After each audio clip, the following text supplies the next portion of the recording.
ಸಮಾರಂಭದಲ್ಲಿ ಉಪಸ್ಥಿತಿರುವ ಎಲ್ಲ ವೀಕ್ಷಕರಿಗೆ, ಗಣ್ಯಮಾನ್ಯರಿಗೆ ಬೆಳಗಿನ ಶುಭಕಾಮನೆಗಳು.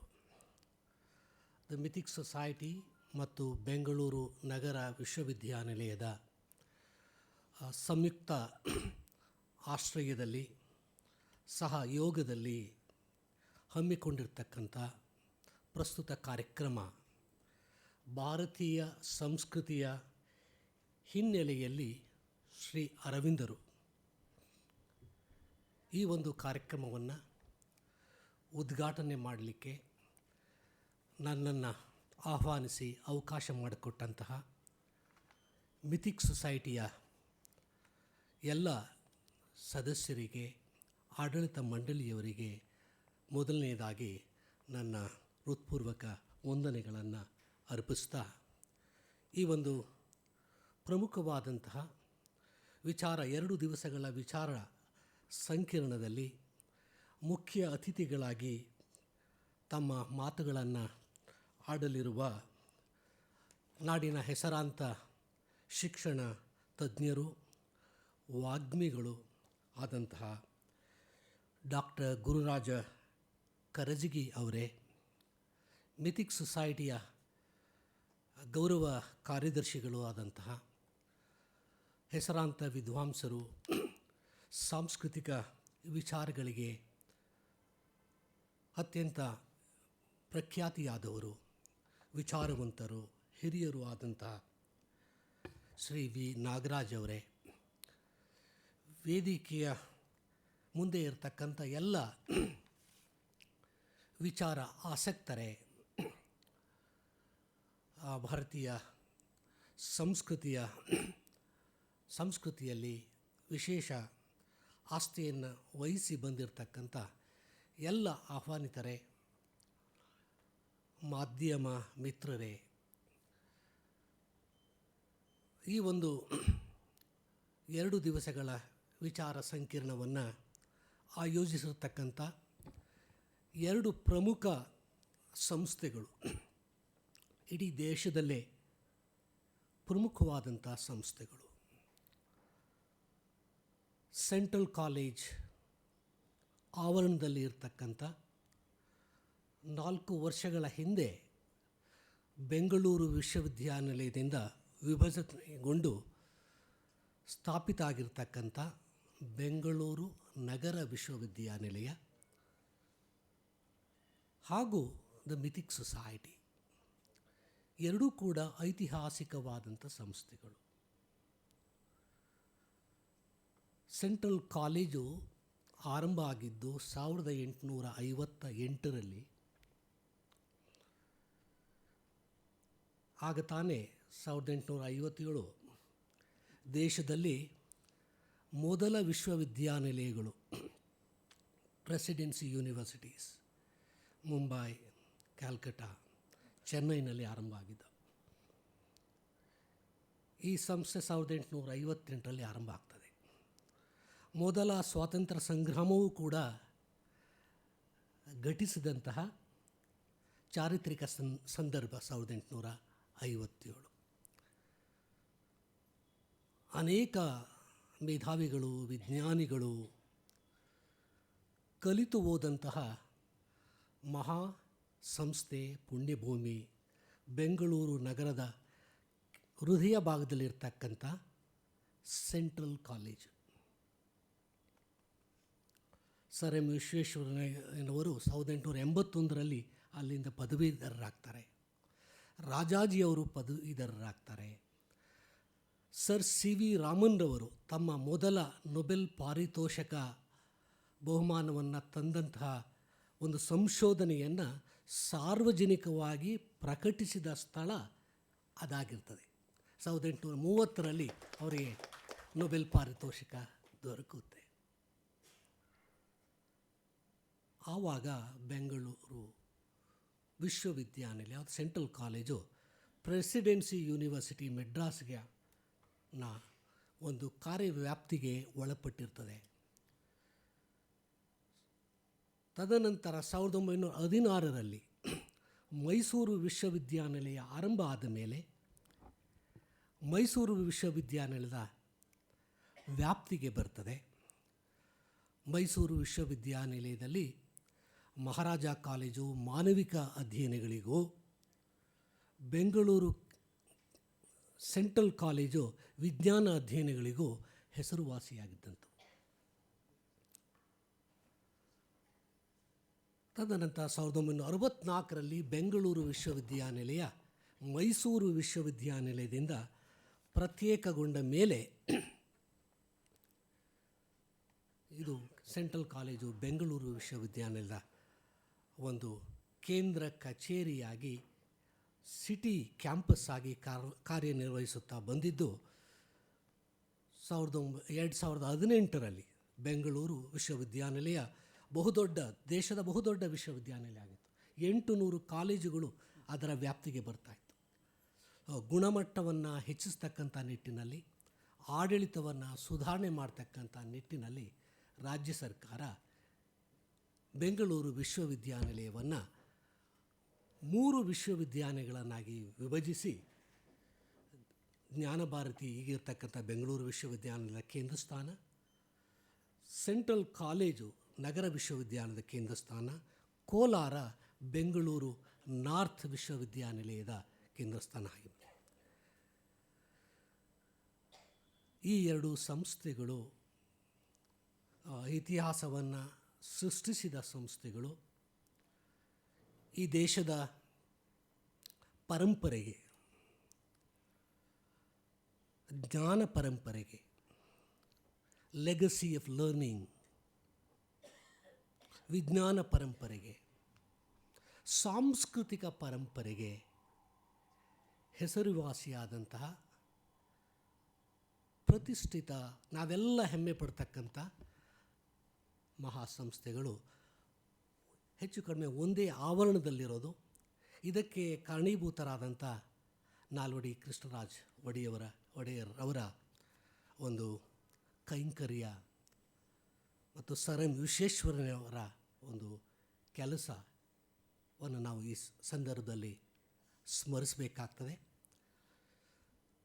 ಈ ಒಂದು ಸಂದರ್ಭ ಭಾರತೀಯ ಸಂಸ್ಕೃತಿಯ ಹಿನ್ನೆಲೆಯಲ್ಲಿ ಶ್ರೀ ಅರವಿಂದರು ಈ 2 ದಿವಸಗಳ ವಿಚಾರ ಸಂಕಿರಣದಲ್ಲಿ ಅನೇಕ ವಿದ್ವಾಂಸರು ಶ್ರೀ ಅರವಿಂದರ ಅನಂತ ಮುಖಗಳನ್ನು, ಅದು ಬಹುಮುಖದ ವ್ಯಕ್ತಿತ್ವ, ಯೋಧ, ಯೋಗಿ, ಯೋಗೀಶ್ವರ, ಮಹರ್ಷಿ, ದಾರ್ಶನಿಕ, ಸ್ವಾತಂತ್ರ್ಯ ಹೋರಾಟಗಾರ, ಶಿಕ್ಷಣದ ಬಗ್ಗೆ ಅಮೂಲ್ಯವಾದ ಒಂದು ದೃಷ್ಟಿಯನ್ನು ಹೊಂದಿದ್ದಂತಹ ಪೂರ್ಣ ದೃಷ್ಟಿಯ ಶ್ರೀ ಅರವಿಂದರು. ಇಡೀ ಜಗತ್ತಿಗೆ ಅವರ ವಿಶಿಷ್ಟ ಕೊಡುಗೆ. ಶ್ರೀ ವಿ ನಾಗರಾಜ್ ಅವರು ಹೇಳಿದರು, ಸೂಪರ್ ಮೈಂಡ್, ಅತಿಮಾನಸ, ಮಾನಸ, ಅತಿಮಾನಸ, ಚಿತ್, ಸತ್ ಮತ್ತು ಸರ್ವಾಂಗ ಯೋಗ ದರ್ಶನ, ಸರ್ವಾಂಗ ಇಂಟಿಗ್ರೇಟೆಡ್ ಯೋಗ, ಪೂರ್ಣ ಯೋಗ, ಹೀಗೆ ಬಹುಮುಖ್ಯವಾದಂಥ ಆಧ್ಯಾತ್ಮಿಕ ಕೊಡುಗೆಯನ್ನು ಕೊಟ್ಟಂತಹ ಶ್ರೀ ಅರವಿಂದರ ಜೀವನ ಯಾತ್ರೆ, ಜೀವನ ಕಾರ್ಯಗಳನ್ನು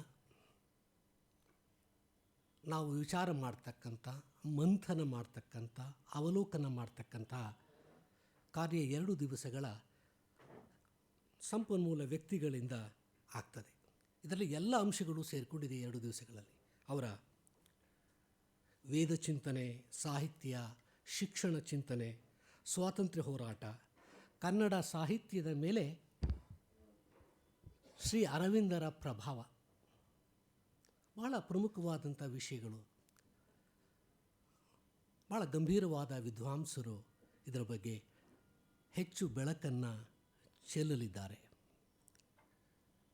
ಇಷ್ಟನ್ನು ಹೇಳ್ತಾ ಈ ಪ್ರಸ್ತುತ ಸಂದರ್ಭದಲ್ಲಿ ಈಗಾಗಲೇ ಇದರ ಬಗ್ಗೆಯೂ ಕೂಡ ಉಲ್ಲೇಖವನ್ನು ಮಾಡಿದ್ದಾರೆ ಶ್ರೀ ವಿ ನಾಗರಾಜ್ ಅವರು. ಇಡೀ ದೇಶ ಅತ್ಯಂತ ಸಂಭ್ರಮದಿಂದ ತನ್ನ 75ನೇ ವರ್ಷದ ಸ್ವಾತಂತ್ರ್ಯವನ್ನು ಆಚರಣೆ ಮಾಡ್ತಕ್ಕಂಥ ಸಂದರ್ಭದಲ್ಲಿ, ಸ್ವಾತಂತ್ರ್ಯದ ಅಮೃತ ಮಹೋತ್ಸವವನ್ನು ಇಡೀ ದೇಶ ಆಚರಣೆ ಮಾಡ್ತಾ ಇರ್ತಕ್ಕಂಥ ಈ ಸಂದರ್ಭದಲ್ಲಿ ಅರವಿಂದರ ಸ್ವಾತಂತ್ರ್ಯದ ಹೋರಾಟದಲ್ಲಿ ಅವರ ಪಾತ್ರ, ಅವರ ದೃಷ್ಟಿಕೋನ ಮತ್ತು ಅವರ ಸಮಗ್ರ ಚಿಂತನೆಗಳನ್ನು ಕುರಿತು ಅವಲೋಕನ ಮಾಡೋದು ಬಹಳ ಪ್ರಮುಖ ಆಗ್ತದೆ. ಇದು ಒಂದು ಅಂಶ. ಆದರೆ ಇನ್ನೊಂದು ಅಂಶ, ಭಾರತದ ಇತಿಹಾಸದಲ್ಲಿ 75 ವರ್ಷದ ಸ್ವತಂತ್ರ ಇತಿಹಾಸದಲ್ಲಿ, ಚರಿತ್ರೆಯಲ್ಲಿ ನಾವು ನವಶಿಕ್ಷಣ ನೀತಿ, ಭಾರತೀಯ ಶಿಕ್ಷಣ ನೀತಿ ಒಂದು ಅರ್ಥದಲ್ಲಿ NEP ನ್ಯಾಷನಲ್ ಎಜುಕೇಷನ್ ಪಾಲಿಸಿ 2020 ಇದನ್ನು ಅನುಷ್ಠಾನಗೊಳಿಸಿದ ಪ್ರಥಮ ರಾಜ್ಯ ಕರ್ನಾಟಕ ರಾಜ್ಯ, ಕರ್ನಾಟಕ ಸರ್ಕಾರ. ನಮ್ಮ ಎಲ್ಲ ವಿಶ್ವವಿದ್ಯಾನಿಲಯಗಳಲ್ಲಿ ಈ ರಾಷ್ಟ್ರೀಯ ಶಿಕ್ಷಣ ನೀತಿ 2020 ಅನುಷ್ಠಾನ ಆಗಿದೆ. ಅನುಷ್ಠಾನದ ಸವಾಲುಗಳನ್ನು ನಾವು ಎದುರಿಸ್ತಾ ಇದ್ದೇವೆ. ಇದು ಬಹಳ ಪ್ರಮುಖವಾಗ್ತದೆ. ಈ ಎರಡು ಒಂದು ಸಂದರ್ಭ ಏನಿದೆ, ಒಂದು ಅಮೃತ ಮಹೋತ್ಸವ, ಜೊತೆಗೆ 150ರ ಶ್ರೀ ಅರವಿಂದರ ಒಂದು ಸಂದರ್ಭ, ಮತ್ತು ಹೊಸ ಶಿಕ್ಷಣ ನೀತಿ ಇಡೀ ನಮ್ಮ ವ್ಯವಸ್ಥೆಯನ್ನು, ಶೈಕ್ಷಣಿಕ, ಸಾಂಸ್ಕೃತಿಕ, ಸಾಮಾಜಿಕ, ಆರ್ಥಿಕ, ರಾಜಕೀಯ ಎಲ್ಲ ಇಡೀ ಬದುಕನ್ನು ನಾವು ಸುಧಾರಿಸಬೇಕು, ಹೊಸ ದಿಕ್ಕನ್ನು ಶಿಕ್ಷಣದ ಮೂಲಕ ಸಮಾಜಕ್ಕೆ, ಆರ್ಥಿಕ ವ್ಯವಸ್ಥೆಗೆ, ಸಂಸ್ಕೃತಿಗೆ ಕೊಡಬೇಕು ಅನ್ನುವ ನಿಟ್ಟಿನಲ್ಲಿ ಈ ಸಮಗ್ರ ಶಿಕ್ಷಣ ನೀತಿ, ಪರಿಪೂರ್ಣ ವ್ಯಕ್ತಿತ್ವ ನಿರ್ಮಾಣ, development of the rounded personality, ಬಹುಶಿಸ್ತೀಯ ಕಲಿಕೆ, ವಿದ್ಯಾರ್ಥಿ ಕೇಂದ್ರಿತ ಕಲಿಕೆ, ಬಹು ಆಯ್ಕೆಯ ಶಿಕ್ಷಣ ಪದ್ಧತಿ ಅಲ್ಲಿ ಇವನ್ನು ಒಳಗೊಂಡಂತಹ ಶಿಕ್ಷಣದಿಂದ ಮಾತ್ರ ಬದಲಾವಣೆ, ಪ್ರಗತಿ ಸಾಧ್ಯ. ಒಬ್ಬ ಅಸಾಮಾನ್ಯನಾಗಲಿಕ್ಕೆ ಸಾಧ್ಯ. ಇದು ಎಲ್ಲರ ಬದುಕಿನಲ್ಲೂ ನಿಜ, ಒಂದು ಸಮಾಜದ ಬದುಕಿನಲ್ಲಿ ಸತ್ಯ, ದೇಶದ ಬದುಕಿನಲ್ಲಿ ಸತ್ಯ. ಹಾಗಾಗಿ ಈ ಹೊಸ ಶಿಕ್ಷಣ ನೀತಿ ಹೊಸ ದಿಕ್ಕಿನಲ್ಲಿ ದೇಶವನ್ನು ಮುನ್ನಡೆಸಬೇಕು. ಎಲ್ಲರನ್ನ ಒಳಗೊಂಡ ಇನ್ಕ್ಲೂಸಿವಿಟಿಯನ್ನು ಒಳಗೊಂಡಂಥ ಶಿಕ್ಷಣ ವ್ಯವಸ್ಥೆ ಜಾರಿಗೆ ಬಂದಂಥ ಈ ಸಂದರ್ಭದಲ್ಲಿ ಶ್ರೀ ಅರವಿಂದರನ್ನು, ಅವರ ಬದುಕು, ಬರಹ, ಚಿಂತನೆ, ಆಲೋಚನೆ, ನಂಬಿಕೆ, ಬಹಳ ಮುಖ್ಯವಾಗಿ ಸಿದ್ಧಿ ಸಾಧನೆ, ವಿಶೇಷವಾಗಿ ಆಧ್ಯಾತ್ಮಿಕತೆ, ಭಾರತೀಯ ಸಂಸ್ಕೃತಿ ಅಂದ ತಕ್ಷಣ ಇವತ್ತು ಪ್ರಚಲಿತ ಸಂದರ್ಭದಲ್ಲಿ, ಹೊಸ ಶಿಕ್ಷಣ ನೀತಿ ಜಾರಿ ಬಂದಂಥ ಸಂದರ್ಭದಲ್ಲಿ ಬೇರೆ ಬೇರೆಯ ವಿದ್ಯಮಾನಗಳು ಚರ್ಚಿತವಾಗಿರ್ತಕ್ಕಂಥ ಸಂದರ್ಭದಲ್ಲಿ ರಾಷ್ಟ್ರ, ರಾಷ್ಟ್ರೀಯತೆ, ದೇಶ, ದೇಶೀಯತೆ, ಮಾನವತೆ, ಒಂದು ಈ ವಿಚಾರಗಳು ಮತ್ತೆ ಹೊರಬಂದಿದ್ದಾವೆ. ರಾಷ್ಟ್ರೀಯತೆಯ ಕಲ್ಪನೆ, ರಾಷ್ಟ್ರೀಯತೆಯ ಅಂಶಗಳು ಯಾವುದು, ದೇಶೀಯತೆಯ ಅಂಶಗಳು ಯಾವುದು, ಯಾವುದು ನನ್ನದು, ಯಾವುದು ನನ್ನದು, what is Indian, what constitutes the Indianness of India. ವಿಜ್ಞಾನದಲ್ಲಿ ಪ್ರಗತಿಯಾಗಿದೆ, ತಂತ್ರಜ್ಞಾನದಲ್ಲಿ ಪ್ರಗತಿಯಾಗಿದೆ, ಆರ್ಥಿಕತೆಯಲ್ಲಿ ಪ್ರಗತಿಯಾಗಿದೆ, ವಿಚಾರ ವಿನಿಮಯದಲ್ಲಿ ಪ್ರಗತಿಯಾಗಿದೆ, ಇನ್ಫಾರ್ಮೇಷನ್ ಟೆಕ್ನಾಲಜಿ, ಕಮ್ಯುನಿಕೇಷನ್, ಸಾಕಷ್ಟು ಪ್ರಗತಿಯಾಗಿದೆ 75 ವರ್ಷದಲ್ಲಿ. ಸ್ವಾತಂತ್ರ್ಯ ಬಂದು 75 ವರ್ಷಗಳಾಗಿದೆ. 75 ವರ್ಷಗಳ ಸ್ವಾತಂತ್ರ್ಯದ ಪೂರ್ವದ ಕನಸುಗಳು, ಆದರ್ಶಗಳು, ಧ್ಯೇಯಗಳು, ಉದ್ದೇಶಗಳನ್ನು ಈಡೇರಿಸಿದೆಯಾ ಅನ್ನುವುದನ್ನು ಮಂಥನ ಮಾಡ್ತಕ್ಕಂಥ, ಅವಲೋಕನ ಮಾಡ್ತಕ್ಕಂಥ ಸಂದರ್ಭವು ಕೂಡ ಇದಾಗಿರ್ತದೆ. ಇದು ಶಿಕ್ಷಣ ಸಂಸ್ಥೆಗಳಲ್ಲಿ ಆಗಬೇಕಾಗ್ತದೆ, ಸಮಾಜದಲ್ಲಿ ಆಗಬೇಕಾಗ್ತದೆ. ಇತಿಹಾಸವನ್ನು ನಾವು ಹಿಂದೆ ತಿರುಗಿ ನೋಡಿದಾಗ ಮಾತ್ರ ಮುಂದಿನ ದಾರಿ ಸ್ಪಷ್ಟ ಆಗ್ತದೆ. ನಾನು ಏನಾಗಬೇಕು, ನನ್ನ ಸಮಾಜ ಏನಾಗಬೇಕು, ದೇಶ ಏನಾಗಬೇಕು, ಜಗತ್ತು ಏನಾಗಬೇಕು ಅನ್ನುವ ಸಂದರ್ಭದಲ್ಲಿ ಎಲ್ಲಿಂದ ನಾವು ಆರಂಭ ಮಾಡಿದ್ದೀವಿ ನಮ್ಮ ಯಾತ್ರೆಯನ್ನು, ಪಯಣವನ್ನು, ಒಂದು ದೇಶವಾಗಿ, ಸಮಾಜವಾಗಿ, ಸಾಂಸ್ಕೃತಿಕವಾಗಿ. ಈ ನಿಟ್ಟಿನಲ್ಲಿ ಅರವಿಂದರ ಕಾಲ, ಅರವಿಂದವರು ಹುಟ್ಟಿ ಬದುಕಿ ಬಾಳಿ ಹೋದಂಥ ಕಾಲ, ಆ ಕಾಲದ ಬಗ್ಗೆ, ಆ ಕಾಲದ ಸಂದರ್ಭದ ಬಗ್ಗೆ, ಸಾಮಾಜಿಕ ಸಂದರ್ಭ, ಸಾಂಸ್ಕೃತಿಕ ಸಂದರ್ಭ, ರಾಜಕೀಯ ಸಂದರ್ಭ, ಇವುಗಳ ಬಗ್ಗೆ ಆಲೋಚನೆ ಮಾಡೋದು ಕೂಡ ಅತ್ಯಂತ ಅವಶ್ಯಕವಾಗಿರ್ತದೆ. ಆಗಸ್ಟ್ 15, 1872 ಶ್ರೀ ಅರವಿಂದರ ಜನನ. ಆಗಸ್ಟ್ 15 ಎಷ್ಟು ಸಾಂದರ್ಭಿಕವಾಗಿದೆ, ಸೂಕ್ತವಾಗಿದೆ. ಆಗಸ್ಟ್ ಅಥವಾ 70ರ ದಶಕದ 1870ರ ದಶಕ ದೇಶದಲ್ಲಿ ಏನಾಗ್ತಾಯಿತ್ತು, ಯಾವ ಸಂದರ್ಭ ಅದು? ಈ ದೇಶ ಪರಕೀಯ ಆಳ್ವಿಕೆಗೆ, ವಸಾಹತುಶಾಹಿ ಆಳ್ವಿಕೆಗೆ ಒಳಪಟ್ಟಂಥ, ದಾಸ್ಯದ ಸಂಕೋಲೆಯಲ್ಲಿ ಇದ್ದಂತಹ ಸಂದರ್ಭ. ಆ ದಾಸ್ಯದಿಂದ ಬಿಡುಗಡೆ ಹೊಂದಬೇಕು, ಸ್ವತಂತ್ರವಾಗಬೇಕು, ದೇಶ ಒಂದಾಗಬೇಕು, ಸ್ವದೇಶಿ ಸ್ವರಾಜ್ಯದ ಕಲ್ಪನೆಗಳು ಚಿಗುರೊಡೆದಂಥ ಸಂದರ್ಭ. ರಾಜಕೀಯವಾಗಿ 19ನೇ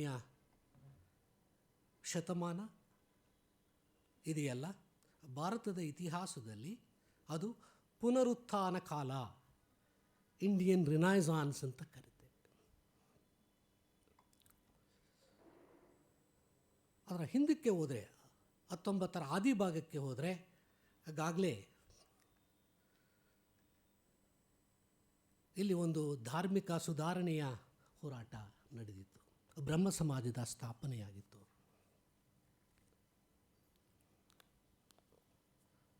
ರಾಜಾ ರಾಮಮೋಹನ್ ರಾಯ್ ಮತ್ತು ಅದೇ ಸಂದರ್ಭದಲ್ಲಿ ಇದ್ದಂತಹ ಶ್ರೀ ಅರವಿಂದರ ತಾತ ರಾಜನಾರಾಯಣ್ ಘೋಷ್ ಅವರ ಸಾಂಸ್ಕೃತಿಕ ಚಿಂತನೆ. ತದನಂತರ ಸಾಹಿತ್ಯದಲ್ಲಿ ಬಂಕಿಮ್ ಚಂದ್ರ ಅಂತವರು ಇದ್ದಂಥ ಕಾಲ. ಇವೆಲ್ಲ ನವೋದಯದ ಕಾಲ. ಹೊಸ ವಿಚಾರಗಳು, ಪುನರುತ್ಥಾನ ಅಂದರೆ ಹೊಸ ವಿಚಾರಗಳು ಮತ್ತು ಹಳೆಯ ವಿಚಾರಗಳ ಪುನರ್ನೋಟ.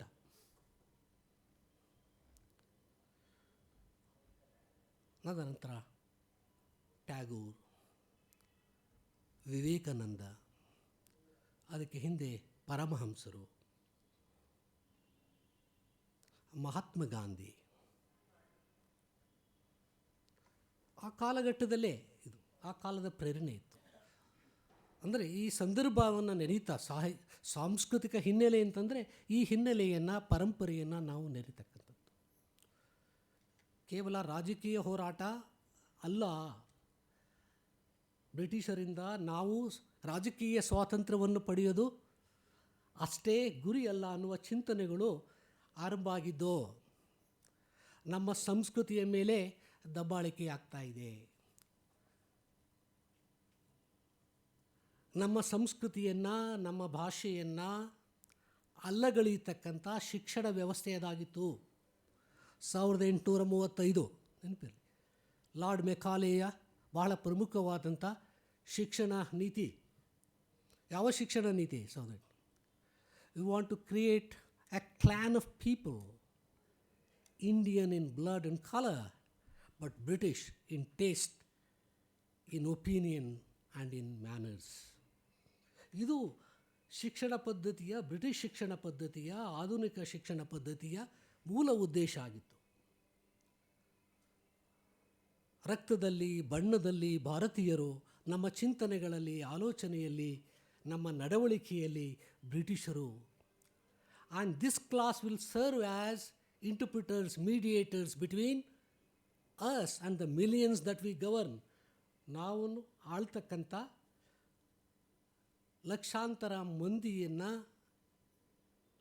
ಮಂದಿಗೆ ಮತ್ತು ನಮಗೆ ಆಡಲ್ ಈ ಒಂದು ಹೊಸ ವರ್ಗ ಇದೆಯಲ್ಲ, ಯಾರು? Indian in blood and colour but British in taste. ಈ ವರ್ಗ ಮೀಡಿಯೇಟರ್ ಆಗಬೇಕು. ಶಿಕ್ಷಣದ ಉದ್ದೇಶ ಆಗಿದ್ದುದು ಈ ಹೊಸ ವರ್ಗವನ್ನು, ಎಲಿಟಿಸ್ಟ್ ವರ್ಗವನ್ನು ಅನ್ನೋದಾಗಿತ್ತು. ಇದು ಭಾಳ ಪ್ರಾತಿನಿಧಿಕವಾಗಿ ಶ್ರೀ ಅರವಿಂದ್ ಅವರ ತಂದೆಯಲ್ಲೇ ಇರ್ತದೆ. ಪ್ರಸ್ತಾಪ ಮಾಡಿದರು. ಕೃಷ್ಣಧನ್ ಘೋಷ್ ಡಾಕ್ಟರ್, ಅವರು ಫೇಮಸ್ ಡಾಕ್ಟರ್. ಅವರು ತಮ್ಮ ಮಕ್ಕಳು ಸಂಪೂರ್ಣವಾಗಿ ಪಾಶ್ಚಾತ್ಯ ಶಿಕ್ಷಣ, ಇಂಗ್ಲೀಷ್ ಶಿಕ್ಷಣವನ್ನು ಕಲಿಬೇಕು, ಪಾಶ್ಚಾತ್ಯೀಕರಣದಿಂದ ಮಾತ್ರ ದೇಶದ ಉದ್ಧಾರ ಸಾಧ್ಯ ಅನ್ನುವ ಮನೋಭಾವ ಇತ್ತು. ಪಾಶ್ಚಾತ್ಯೀಕರಣ, ವೆಸ್ಟರ್ನೈಸೇಷನ್. ಹಾಗಾಗಿ ಅವರಲ್ಲಿ, ಅವರ ಮನೆಯಲ್ಲಿದ್ದಂಥ ಆಳುಗಳಿಗೂ ಕೂಡ ಇಂಗ್ಲೀಷ್ ಬಲ್ಲವರನ್ನ ಇಂಗ್ಲೀಷ್ ಮಾತಾಡಬೇಕು ಅನ್ನುವ ಪದ್ಧತಿ. ಇವರೆಲ್ಲರೂ ಕೂಡ, ನಾನೇನು ಹೆಸರನ್ನು ಮಾಡಿಸಿದೆ, ಅರವಿಂದರ್ ಇರ್ಬೋದು, ಮಹಾತ್ಮ ಗಾಂಧಿ ಇರ್ಬೋದು, ಟ್ಯಾಗೋರ್ ಇರ್ಬೋದು, ಎಲ್ಲವೂ ಕೂಡ ಬ್ರಿಟಿಷ್ ಶಿಕ್ಷಣದ ಮತ್ತು ಇಂಗ್ಲೆಂಡಲ್ಲಿ ಓದಿ ಬಂದವರು. ಮತ್ತು ಇನ್ನೊಂದು ಹೇಳಿದರು, ಶ್ರೀ ಅರವಿಂದರು 7ನೇ ವರ್ಷಕ್ಕೆ ಇಂಗ್ಲೆಂಡಿಗೆ ಹೋಗಿ 14 ವರ್ಷ ಅಲ್ಲಿ ಇದ್ದು, ಏನು ಗುರಿ? ಒಂದೇ ಒಂದು ಗುರಿ ಅವರ ತಂದೆಯವರಿಗೆ ಇದ್ದಿದ್ದು, ನನ್ನ ಮಗ ICS, ಈಗೇನು Indian administrative service, civil service, ICS ಪದವೀಧರನಾಗಿ ಬಂದು ಇಲ್ಲಿ ಆಡಳಿತದ ಚುಕ್ಕಾಣಿಯನ್ನು ಹಿಡಿಬೇಕು. ಇದು ಪ್ರಾತಿನಿಧಿಕ, ಅವತ್ತಿನ ಸಂದರ್ಭ ಪ್ರಾತಿನಿಧಿಕ. ಹಾಗಾಗಿ ನಮ್ಮ ಭಾಷೆಯ ಮೇಲೆ, ಸಂಸ್ಕೃತಿಯ ಮೇಲೆ, ಸೊ ಇವರು ಏನನ್ನು ಓದಿ ಆ ಶಿಕ್ಷಣ ವ್ಯವಸ್ಥೆ, ಆ ಹೊಸ ವರ್ಗ ಸೃಷ್ಟಿಯಾಯಿತು. ಭಾರತೀಯ ಇತಿಹಾಸವಲ್ಲ, ಭಾರತೀಯ ಪುರಾಣವನ್ನಲ್ಲ, ಭಾರತೀಯ ಭಾಷೆಗಳನ್ನಲ್ಲ, ಪಾಶ್ಚಾತ್ಯ ಇತಿಹಾಸ, ಪಾಶ್ಚಾತ್ಯ ಕಾವ್ಯಗಳು. ಹಾಗಾಗಿ ಅಲ್ಲಿ ಒಂದು ಸಾಂಸ್ಕೃತಿಕ ಪುನರುತ್ಥಾನದ ಸಂದರ್ಭ ಅದು. ಕಲ್ಚರಲ್ ನ್ಯಾಷನಲಿಸಮ್ ಅಂತಲೂ ಕೊಡ್ತಾರೆ. ಸಾಂಸ್ಕೃತಿಕ ರಾಷ್ಟ್ರೀಯತೆಯ ಸಂದರ್ಭ. ಅಂದರೆ ಈ ಹಿನ್ನೆಲೆಯನ್ನು ನೋಡೋದು ಅಂತಂದರೆ ಇದನ್ನೆಲ್ಲ ನೋಡೋದು. ಆಮೇಲೆ ಅರವಿಂದರ ಬದುಕನ್ನು ಮತ್ತೆ ನಾನು ಇದನ್ನು ಈ ಅರವಿಂದರ ಬದುಕಿನ ಬಗ್ಗೆ ನಾನು ಬಹುಶಃ 8ನೇ ಕ್ಲಾಸಲ್ಲಿದ್ದಾಗ ಓದಿದ್ದು. ಗಲಗಲಿ ಎನ್ನುವ ಒಬ್ಬರು ವಿದ್ವಾಂಸರು, ಕಲಬುರಗಿಯವರು, ಅರವಿಂದ ಶತದಲ ಅಂತಕ್ಕಂಥ ಒಂದು ಪುಸ್ತಕವನ್ನು 1872ರಲ್ಲಿ ತರ್ತಾರೆ. 1800, ಹಾಗೆ 100ನೇ ವರ್ಷದ ಅದು ಶತದಲ. ಅಲ್ಲಿ ಶತದಲ ಅಂತಂದರೆ 100 ಅನುಭವಗಳು, ಶತ ಅಂದರೆ 100 ಅನುಭವಗಳ ಒಂದು ಪುಟ್ಟ ಗ್ರಂಥ. 100 ಘಟನೆಗಳನ್ನು ಅರವಿಂದರ ಬದುಕಿನಲ್ಲಿ ವಿವರಿಸ್ತಾರೆ. 100 ಪುಟ, 100 ವರ್ಷ. ಬಾಲ್ಯದಲ್ಲಿ ನನಗೆ ಅದು, ಆ ಭಾಷೆ ಸ್ವಲ್ಪ ಕಷ್ಟ ಆಗಿತ್ತು, ಬಟ್ ಅದು ಎಲ್ಲೋ ಒಂದು ಕಡೆ ನನ್ನ ಮನಸ್ಸನ್ನು ತಲುಪಿತು. ಹೇಗೆ ಒಬ್ಬ ಕ್ರಾಂತಿಕಾರಿ, ಒಬ್ಬ ಐ ಸಿ ಎಸ್ಸು ಅವ್ರನ್ನ ವೈಯಕ್ತಿಕವಾಗಿ ಅದು ಸೆಳಿಲೇ ಇಲ್ಲ, ಯಾರನ್ನ, ಅರವಿಂದ್ರನ್ನು. ಅವರ ತಂದೆಯವರಿಗೆ ಎಷ್ಟು ಈ ಪಾಶ್ಚಾತ್ಯ ಸಂಸ್ಕೃತಿಯ ಬಗ್ಗೆ ಒಂದು ವಿಶೇಷವಾದಂಥ ವ್ಯಾಮೋಹ, ಹುಚ್ಚು, ದಾಸ್ಯ ಇತ್ತೋ ಅದಕ್ಕೆ ತದ್ವಿರುದ್ಧವಾಗಿ ಅವರ ಮನಸ್ಸಿತ್ತು. ಇಂಗ್ಲೆಂಡಲ್ಲಿ ಇದ್ದಾಗಲೇ ಅವರು Latin, Greek, French, Italian, German ಭಾಷೆ, ಭಾರತೀಯ ಭಾಷೆಗೆ ಬಂದರೆ ಸಂಸ್ಕೃತವನ್ನು ಇಲ್ಲಿ ಬಂದ ಮೇಲೆ ಕಲಿತಾರೆ. ಬೆಂಗಾಲಿ, ಮರಾಠಿ, ಗುಜರಾತಿ, ತಮಿಳು. ಇಂಗ್ಲೆಂಡಿನ ಬದುಕು ಸುಖಮಯವಾಗಿರಲಿಲ್ಲ. ಹಸಿವನ್ನು ಅನುಭವಿಸ್ತಾರೆ, ತಿರಸ್ಕಾರವನ್ನು ಕೂಡ ಅನುಭವಿಸ್ತಾರೆ ಬಾಲ್ಯದಲ್ಲೇ. ಅದು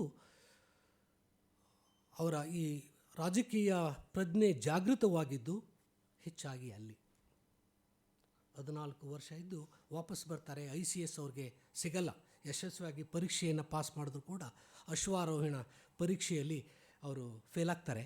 ಅದಕ್ಕೆ ಕೆಲವರು ಅವರೇ ಬೇಕು ಅಂತ ಆದರು ಅಂತ ಒಂದಿದ್ದರೆ, ಇಲ್ಲ ಬ್ರಿಟಿಷ್ನವರು ಅವರ ಈ ರಾಜಕೀಯ ನೀತಿಯನ್ನು, ಮನೋಧೋರಣೆಯನ್ನು ಅವಲಂಬಿಸಿ ಇಂಥವರು ಒಬ್ಬ ಆಡಳಿತಾಧಿಕಾರಿ ಆದರೆ ಸಾಮ್ರಾಜ್ಯಕ್ಕೆ ಏನಾಗ್ತದೆ ಎನ್ನುವ ಇನ್ನೊಂದು ಹುನ್ನಾರ ಇತ್ತು. ಅದು ಇರಲಿ, ಅವರ ಆಸಕ್ತಿ ಕೂಡ ಇರಲಿಲ್ಲ. ವಾಪಸ್ ಬಂದ ಮೇಲೆ ಬರೋಡಾ ರಾಜಸ್ಥಾನದಲ್ಲಿ ನೌಕರಿಯನ್ನು ಆರಂಭಿಸಿ, ತದನಂತರ ಅಧ್ಯಾಪಕರಾಗಿ, ಪ್ರಾಂಶುಪಾಲರಾಗಿ ಬರೋಡಾ ಕಾಲೇಜ್, ನಂತರ ನ್ಯಾಷನಲ್ ಕಾಲೇಜ್ ಆಗಿ, ಆಗ 1906ರಲ್ಲಿ ಮತ್ತೆ ಬರೋಡಾದಿಂದ ಬೆಂಗಾಲಿಗೆ ಬಂದು ಅಲ್ಲಿ ಅವರಿಗೆ ಈ ಸ್ವಾತಂತ್ರ್ಯ ಸಂಗ್ರಾಮದಲ್ಲಿ ಭಾಳ ಕ್ರಿಯಾಶೀಲವಾಗಿ ತೊಡಕೊಳ್ತಾರೆ. ಒಂದೇ ಮಾತರಂ ಪತ್ರಿಕೆಯ ಸಂಪಾದಕರಾಗಿ ಭಾಳಷ್ಟು ಲೇಖನಗಳನ್ನು ಬರೀತಾರೆ. ನಮಗೆಲ್ಲ ಗೊತ್ತಿರೋ ಹಾಗೆ ಆ ಒಂದು ಪಿತೂರಿಯಲ್ಲಿ ಅವರು ದೇಶದ್ರೋಹದ ಒಂದು ಆಪಾದನೆಯ ಮೇಲೆ ಸೆರೆವಾಸವನ್ನು ಅನುಭವಿಸ್ತಾರೆ. 1908ರಿಂದ 9 ಕಠಿಣ ಸೆರೆವಾಸ. ಆ ಸೆರೆವಾಸದಲ್ಲಿ ಹೊಸ ಜ್ಞಾನೋದಯ ಆಗ್ತದೆ. ಅದು ಭಾಳ ಅದ್ಭುತವಾಗಿದೆ. ಇದೆಲ್ಲವನ್ನು ಆ ಸಣ್ಣ ಪುಸ್ತಕ, ಅದು 1983ರಲ್ಲಿ ಮತ್ತೆ ಪ್ರಿಂಟ್ ಆಯಿತು, ರೀಪ್ರಿಂಟು ನಂತರ ಮಾಡಿ. ಅಲ್ಲಿ ಅವರಿಗೆ ಹೊಸ ಜ್ಞಾನ, ಇದು ಸ್ವಾತಂತ್ರ್ಯ ಎಲ್ಲ ನಿಜ. ಅಲ್ಲಿ ತಾನು ಆಧ್ಯಾತ್ಮದ ಕಡೆಗೆ ಮನಸ್ಸು ಒಲಿಯುತ್ತೆ. 4 ದಶಕಗಳ ಕಾಲ 1910ರಿಂದ ಅವರು ಐಕ್ಯರಾಗುವವರೆಗೆ, ಅಂತಿಮ ಯಾತ್ರೆಯನ್ನು ಮುಗಿಸುವವರೆಗೆ ಪಾಂಡಿಚೇರಿ ಆಗ ಫ್ರೆಂಚ್ ಕಾಲೋನಿ, ಅಲ್ಲಿ ಬಂದು ಬ್ರಿಟಿಷ್ನವರು ಇವರನ್ನು ಸೆರೆ ಹಿಡಿಯೋಕ್ಕಾಗ್ತಾ ಇರಲಿಲ್ಲ. ಅಲ್ಲಿ ಆಶ್ರಮವನ್ನು ಸ್ಥಾಪಿಸಿ ಅವರ ಪಾಶ್ಚಾತ್ಯ ಸಂಗಾತಿ ಮೀರಾ ಅಲ್ಫೀಸಾ, ಒಂದು ಆಧ್ಯಾತ್ಮಿಕ ಸಂಗಾತಿ ಮಾಡ್ತಾರೆ. ಅಲ್ಲಿ ಮತ್ತೆ ಆರ್ಯ ಎನ್ನುವ ಪತ್ರಿಕೆಯ ಮೂಲಕ ಇಡೀ ನಮ್ಮ ಪರಂಪರೆಯ ಹುಡುಕಾಟವನ್ನು ಮಾಡ್ತಾರೆ. ವೇದಾಂತ, ಉಪನಿಷತ್, ಗೀತಾ, ಭಾಳ ಪ್ರಮುಖವಾಗಿ ರಚನೆಯಾದಂಥ ಅವರ ಮಹಾಕಾವ್ಯ, ಪುರಾಣ ಕಾವ್ಯ ಸಾವಿತ್ರಿ, 24,000 ಸಾಲಿನ ಮಹಾಕಾವ್ಯ. 2 ಬಾರಿ ನೊಬೆಲ್ ಪಾರಿತೋಷಕ್ಕೆ ನಾಮನಿರ್ದೇಶನ ಆಗ್ತಾರೆ. 1943ರಲ್ಲಿ ಅವರ ಸಾಹಿತ್ಯಕ್ಕೆ. ತದನಂತರ ಪೀಸ್ 1950ನಲ್ಲಿ 2 ಸಾರಿಯೂ ಕೂಡ ಸಫಲ ಆಗಲಿಲ್ಲ. ಅದಕ್ಕೆ ಮೊದಲೇ ನಮ್ಮ ಟ್ಯಾಗೂರ್ ಅವರು 1913ರಲ್ಲಿ ನೊಬೆಲ್ ಪಾರಿತೋಷಕವನ್ನು ಸಾಹಿತ್ಯಕ್ಕೆ ಪಡೀತಾರೆ. ಟ್ಯಾಗೂರರು ಕೂಡ ಇವರ ದೊಡ್ಡ ಅಡ್ಮೈರರ್ ಆಗ್ತಾರೆ. ಅಲ್ಲಿ ಅವರ ಅಭ್ಯಾಸ ವಿಶಿಷ್ಟವಾದಂಥ ಯೋಗ, ಸರ್ವಾಂಗ ಯೋಗ ದರ್ಶನ, ಸೂಪರ್ ಮೈಂಡ್, ಓವರ್ ಮೈಂಡ್, ಅದು ಅತಿಮಾನಸ ಶಕ್ತಿ. ಇದ್ರ ಬಗ್ಗೆ ಭಾಳ, ಅದು ಅರವಿಂದ್ ಅವರನ್ನು ಓದೋದು ಅಂದರೆ ಭಾಳ, ಅದಕ್ಕೆ ಸೂಪರ್ ಮೈಂಡೇ ಬೇಕು. ಗ್ರಹಿಸೋದು ಅಂದರೆ ಸೂಪರ್ ಮೈಂಡೇ ಬೇಕು. ಅದು ಸಾಮಾನ್ಯ ಮನಸ್ಸಿಗೆ ದಕ್ಕೋದಲ್ಲ. ಇದರ ಮೂಲಕ ಇವತ್ತು ಜಗತ್ ಪ್ರಸಿದ್ಧರಾಗ್ತಾರೆ. ಅವರ ಯೋಗ ಆಧ್ಯಾತ್ಮಿಕತೆ, ಇದು ದೇಶ ನಾವೆಲ್ಲ ಹೆಮ್ಮೆ ಪಡ್ತಕ್ಕಂಥ, ಗರ್ವ ಪಡ್ತಕ್ಕಂಥ, ದೇಶದ ಆಸ್ತಿ ಆಗ್ತಾರೆ, ಸಾಂಸ್ಕೃತಿಕ ದೇಶೀಯ ಸಂಸ್ಕೃತಿಯ ಪ್ರತಿಪಾದಕರಾಗ್ತಾರೆ.